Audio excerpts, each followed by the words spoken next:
குருக்களே ஒரு சிறந்த குருவாக வரணும், இதெல்லாம் நல்ல ஆசைகள் தான். ஆனால் எல்லாவற்றிற்கும் மேலாக இயேசு கிறிஸ்து உங்களை குறித்து என்ன திட்டம் வச்சுருக்காருன்னு தெரிந்து கொள்வது தான் மிக மிக முக்கியமானது. இப்போது கடவுள் நமக்கு ஒரு திட்டம் வைத்திருக்கார். ஃபார் எக்ஸாம்பிள், மதர் தெரேசாவுக்கு கடவுள் ஒரு வேளை சப்போஸ் மதர் தெரேசா ரொம்ப ஆசைப்பட்டு ஒரு கான்வெண்ட்டில் போய் கார்மேல் சபையில் போய் சேர்ந்து நான் நல்லா ஜெபிக்கணும் உலக மக்களுக்காக நினச்சி ஆசைப்பட்டிருந்தாங்கன்னா கடவுளுக்கு பிடிச்சிருக்காது. ஏன்னா கடவுள் அவர்களுக்கு வைத்திருந்த திட்டம் இந்த மாதிரி ஒரு அருள் பணியை செய்ய வேண்டும், மக்களுக்கு கஷ்டப்படுறவங்களுக்கு உதவி செய்யணுன்றது தான்.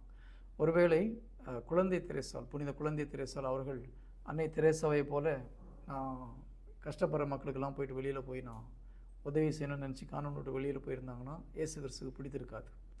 அதே போல் புனித சவேரியார் உலகமெங்கும் சென்று நற்செய்தியை அறிவித்தார். அவரும் நான் ஏதாவது ஒரு காட்டிலையோ மலையிலையோ உட்காந்து ஜெபிக்க போகிறேன் உலக மக்களுக்கான போய் ஜெபித்திருந்தாலும் கடவுளுக்கு பிடிச்சிருக்காது.